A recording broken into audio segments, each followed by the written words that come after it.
Géopolis Télévision, dans les profondeurs de l'économie africaine. Tout de suite,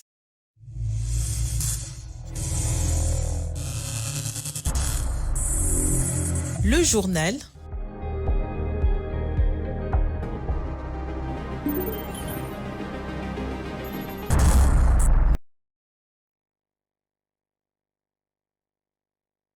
Ce journal vous est présenté par Fonds des promotions de l'industrie. Votre partenaire privilégié pour la réussite de vos projets.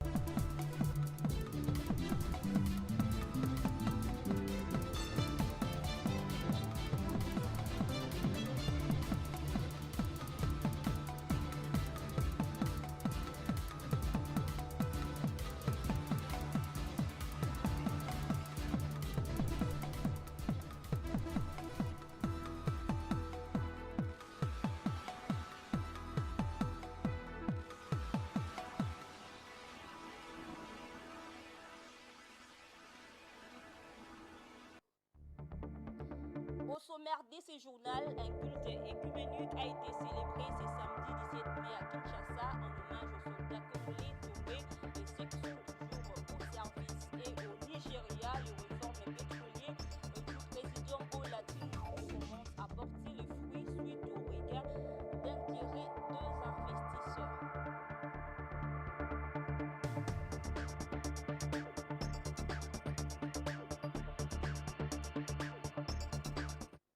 Madame, Messieurs, bonsoir, bienvenue dans ce journal. Commençons ce journal par cette information. En bref, le président togolais Faure Gnassingbé a réuni ce samedi à Lomé les facilitateurs africains engagés dans la médiation pour la paix dans l'est de la RDC. Parmi eux figuraient plusieurs anciens chefs d'État dont Olusegun Obasanjo, Uhuru Kenyatta et Catherine Samba Panza. L'objectif, harmoniser les initiatives de paix de Nairobi et de Luanda à un processus unifié. Les participants ont insisté sur la coordination avec les organisations régionales et les partenaires internationaux. Washington a salué les avancées, soulignant le rôle clé du Togo dans les efforts diplomatiques.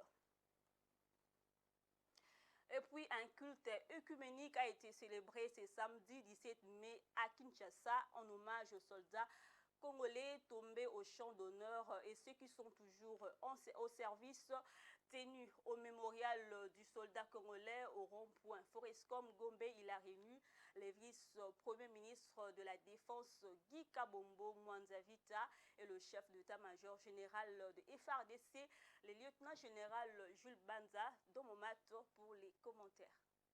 Congo a rendu hommage à ses forces armées FARDC ce samedi 17 mai 2025 à l'occasion de la Journée nationale du soldat. Une cérémonie solennelle s'est tenue au mémorial du soldat congolais au rond-point Forescom dans la commune de la Gombe à Kinshasa, présidée par le vice-premier ministre en charge de la défense nationale et des anciens combattants, Guy Kabombo Mwanzavita. La cérémonie s'est déroulée en présence du chef d'état-major général, le lieutenant général Jules Banza, ainsi que de plusieurs hauts gradés des FARDC et de la police nationale congolaise. Un culte écuménique a marqué cette commémoration en mémoire des soldats tombés sur le champ de bataille et de ceux qui servent encore la nation sous le drapeau. Les aumôniers militaires représentant diverses confessions religieuses ont salué la bravoure et l'essence du sacrifice des forces armées congolaises. Au nom du commandant suprême des FARDC, le président de la République, Félix-Antoine Tshisekedi, le VPM Guy Kabombo a déposé une gerbe de fleurs au pied du monument, rendant ainsi hommage aux efforts déployés par les FARDC pour la défense de la souveraineté nationale, la préservation de l'intégrité territoriale et le patriotisme de Wazalendo.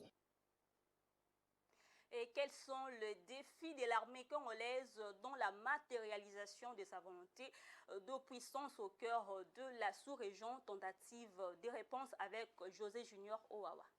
Pour son rôle dans la défense de l'intégrité territoriale de la République démocratique du Congo, le FARDC, l'armée congolaise, est resté depuis sa création l'un des symboles de l'unité nationale. Composé de fils et filles venus de 26 provinces du pays, le FARDC ont toujours été sur tout le front pour sauvegarder le 2,345 410 km² hérité de la colonisation belge. Une tâche ardue, notamment en termes de rajeunissement du personnel, sa formation et son équipement pour une adaptation aux défis du monde moderne. Commencé en 2009, les réformes au sein de l'armée congolaise se sont poursuivies pour atteindre le point d'orgue avec l'avènement de la loi de la programmation militaire, avec comme ambition de parvenir jusqu'à plus de 1 milliard d'investissements. À ce jour, le budget de l'armée congolaise, considéré comme l'un des plus importants dans la sous-région, plafonne le FARDC au 8e rang de puissance militaire du continent africain. Cette volonté d'un pays dont l'armée monte en puissance devrait être accompagnée d'autres réformes dont la rationalisation de ses dépenses pour renforcer son efficacité. Le chef de l'État Félix-Antoine Tshisekedi, qui le rappelle, dit ne ménager aucun effort pour matérialiser cette volonté de puissance et de dissuasion. Toujours dans le même registre, pour le 17 mai, journée des FARDC, la population quinoise rend hommage à ses soldats tout en appelant à un renouveau, une armée intègre, respectueuse de droits humains et engagée pour la sécurité de tous. Gigi Nende. Ce 17 mai, la République démocratique du Congo célèbre la journée dédiée à ses forces armées. Une occasion de rendre hommage à celles et ceux qui défendent la souveraineté nationale, surtout en cette période où le pays fait face à la rébellion. Mais au-delà des discours officiels empreints de fierté et de patriotisme, la voix du peuple congolais, notamment à Kinshasa, rappelle que cette célébration doit aussi être un moment de réflexion. Les Quinoises et Quinois, tout en reconnaissant l'importance d'une armée forte, appellent à une transformation en profondeur de cette institution. Ils dessinent le portrait du soldat qu'ils espèrent, un militaire professionnel, intègre, respectueux des droits humains et véritable garant de la sécurité de tous les citoyens. Je félicite les militaires surtout, bonne fête, parce que les hommes qu'on a bango, la bête bango nous sommes beaucoup, surtout au bazali na front. Et sengeli d'abord na ba militaire aye ba d'abord kotanga na kokoma ceux qui bozana militaire bozana ba policier oyo akota kelasi militaire wana policier wana ko se comporter comme il faut parce que tant akoti kelasi yemoko azoyeba mibeko elobi nini loi elobi nini. Sous l'égide des autorités, la population aspire à voir une armée réellement engagée dans la protection des communautés, ancrée dans une culture de discipline et de justice. Car pour les Congolais, célébrer les forces armées, c'est aussi exprimer l'espoir d'un avenir où celles-ci seront à la hauteur de leurs idéaux. Décrétée journée fériée, chômée et payée depuis 1997, la date du 17 mai est profondément ancrée dans l'histoire politique de la République démocratique du Congo. Elle marque la prise de Kinshasa par l'Alliance de forces démocratiques pour la libération du Congo, FDL, et la fin de 32 années de pouvoir de Mobutu Sese Seko. Cette journée symbolise la chute d'un régime dictatorial et l'accession au pouvoir de Laurent Désiré Kabila, ouvrant une nouvelle ère politique dans les pays. Rositueux.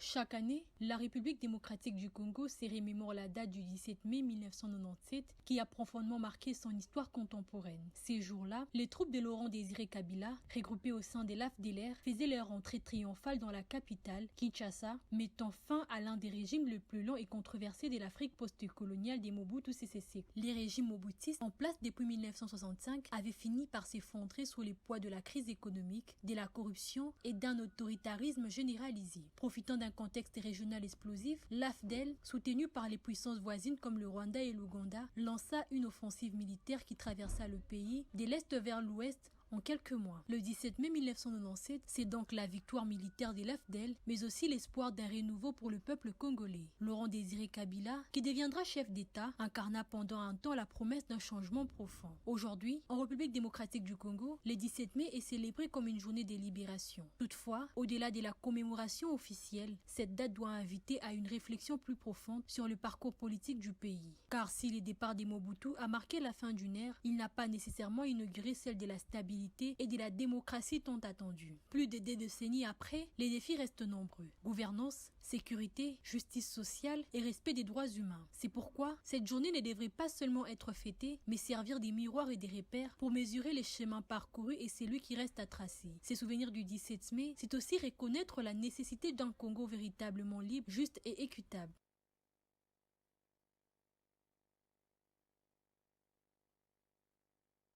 Autre chose, avant de rentrer à Kinshasa, la première ministre Judith Suminwa a mis à profit son séjour dans la capitale mondiale du Colbert pour inspecter divers chantiers en phase de finition à Kolwezi. Cette visite de terrain s'est déroulée aux côtés de la gouverneure de province Fifi Masuka Saini, du ministre de la Communication et Médias Patrick Mouyaya, ainsi que de plusieurs responsables provinciaux dans Momat.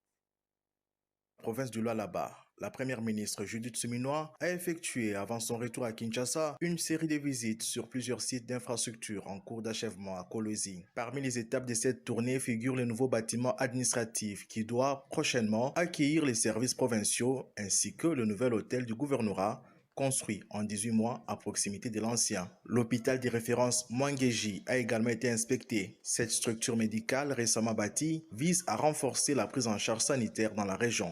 La délégation gouvernementale s'est ensuite rendue à l'orphelinat Denise Nyakiru Tshisekedi, situé dans le quartier Moussompo. L'établissement, qui peut accueillir jusqu'à 300 enfants, propose notamment des formations en couture et en informatique. Autre étape marquante, l'échangeur de Kolwezi en construction depuis juin 2022 sur un tronçon reliant l'aéroport international à la route nationale 39. Le travaux couvre environ 2500 mètres de chaussées bitumées. Avant de quitter la province, la première ministre a visité les installations de l'aéroport international de Lualaba, récemment modernisé en partie. Et à Kinshasa, le Centre de recherche en finances publiques et développement local a rendu public vendredi 17 mai son rapport de monitoring citoyen de l'exécution du programme de développement local de 145 territoires dans 4 provinces, dont Kwango, Congo central, Kasaï et Kwilu. Rapport d'enquête révèle un écart important entre le coût estimé par les agents et la qualité des ouvrages. Suivez. Dans son rapport, le Centre de recherche en finances publiques et développement local a fait le point sur les avancées et les difficultés rencontrées dans la mise en œuvre du programme de développement local de 145 territoires dans les provinces du Kwango, Congo central, Kasaï et Kwilu. Il a également abordé l'utilisation par les agences d'exécution du projet, le PNUD et les CFF de fonds prêtés par les FMI à hauteur de 672 millions de dollars. Lors de son exposé, un écart important a été relevé entre le coût estimé par les agents et la qualité des ouvrages réalisés. Il se dégage un écart important entre les coûts estimés par les agences d'exécution et la qualité des ouvrages. On estime ça à pour la majorité autour de 200 000 dollars. Nous pensons que ça peut coûter moins que ça au regard de ce que nous avons visité. Par ailleurs, le CREFDEL a souligné dans son rapport l'irrégularité des écarts de gestion qu'il considère comme une violation du manuel de procédure en vigueur dans le pays. Le cadre de gestion de ces programmes est irrégulier. Pourquoi? Parce que cela viole le manuel de procédure en vigueur dans notre pays. Nous relevons aussi que le programme doit être repensé au regard des défis que nous avons retrouvés sur le terrain. Il ne faudrait pas que le programme soit centré sur les territoires, mais le programme doit changer pour devenir le programme de développement des entités territoriales décentralisées. Il a également recommandé au gouvernement d'organiser un audit sur l'utilisation des fonds alloués à ces programmes. Au regard de tout ce que nous avons constaté sur le terrain, notamment les taux d'exécution du volet PNUD dans la province du Kasaï, qui est à 0% sur les 99 ouvrages qui devraient être exécutés. Nous pensons que le délai étant de 6 mois et le délai est déjà épuisé, pour le moment l'État doit organiser rapidement un audit sur les fonds alloués à ce programme. Notons que le loi des finances 2022-2023 ont prévu une allocation de 371,6 millions de dollars pour ces programmes. De son côté, le gouvernement a affecté 675 millions de dollars issus des droits de tirage spéciaux DTS aux dépenses du volet 1 du PDL 145 territoires, alors que le prévision s'est levé à 511 millions de dollars. Toutefois, le rapport de reddition des comptes 2022-2023 ne retrace qu'un décaissement de 9,9 millions de dollars, soit 2,6% du montant total payé de 675 millions de dollars. Une autre brève dans ce journal, un an après une allégation de harcèlement sexuel, le procureur de la CPI, Karim Khan, annonce le 16 mai qu'il prend un congé le temps de l'enquête menée par Léonie, le adjoint Achireron. Et puis le boxeur congolais Martin Bakolé va bientôt avoir un nutritionniste pour mieux encadrer son alimentation, a annoncé son entraîneur Billy Nelson. Les dernières prestations de Bakolé ont démontré qu'il a un surpoids causé notamment par son hygiène alimentaire. On va passer directement à la page internationale.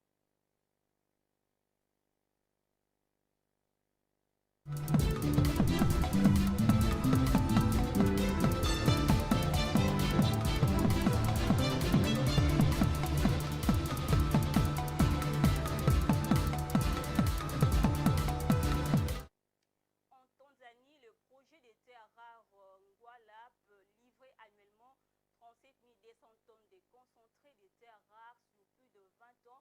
Ce potentiel a suscité il y a quelques années l'intérêt du chinois Shenghe qui a acquis près de 20% d'intérêt dans la société australienne qui pilote le projet.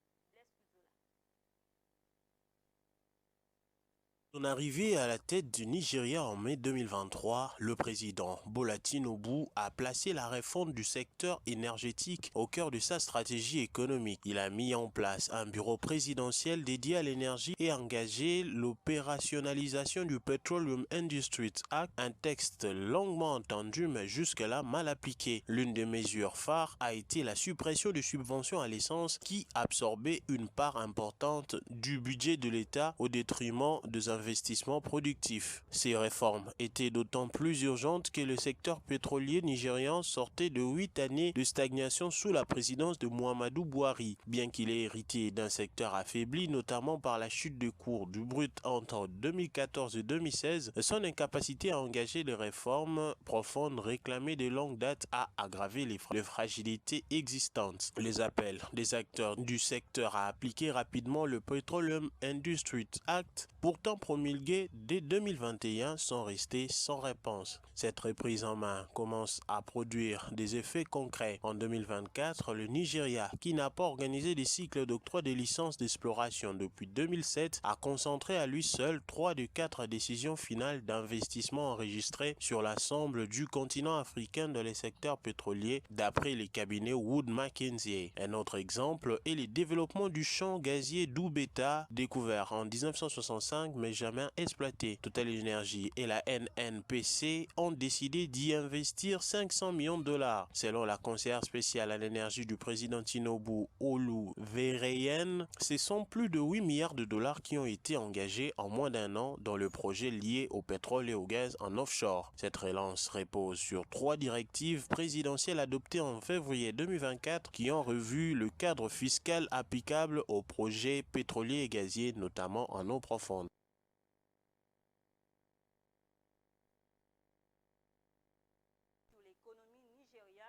À présent, là, je vous propose de suivre un élément sur la terre rare en Chine.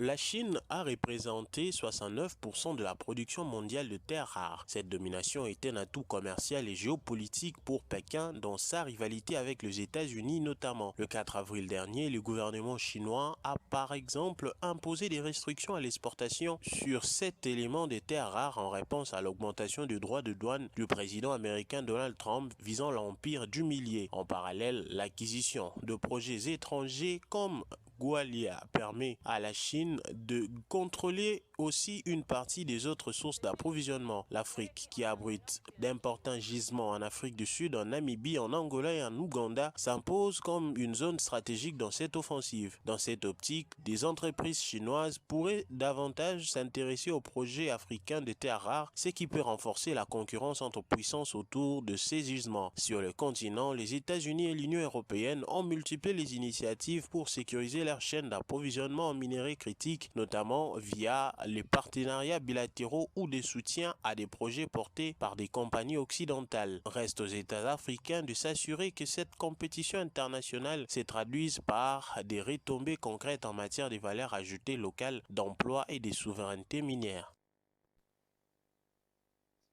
Avant de prendre les sommaires, j'ai lu d'abord cette brève illustrée alors que le derby quinois opposant l'ASV Club et le Daring Club Motema Pembe s'est soldé sous la marque des 0 buts partout ce samedi au stade de Martyr, au stade Tata Raphaël. Le match entre l'ASC Rangers et le tout-puissant Mazembe n'a pas eu lieu. La pluie qui s'est abattue sur Kinshasa a rendu le stade Tata Raphaël impraticable pour disputer cette rencontre qui a été repoussée à une date ultérieure. Madame, Messieurs, ce journal est terminé. Je vous rappelle les différents titres.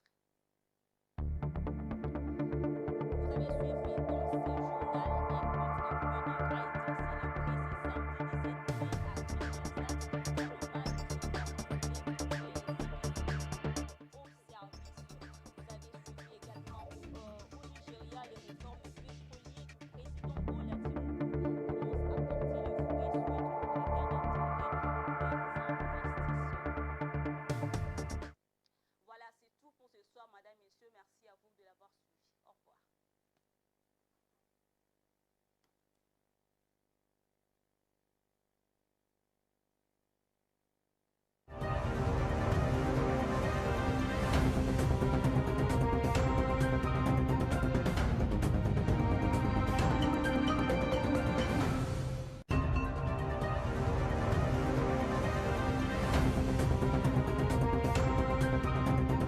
Ce journal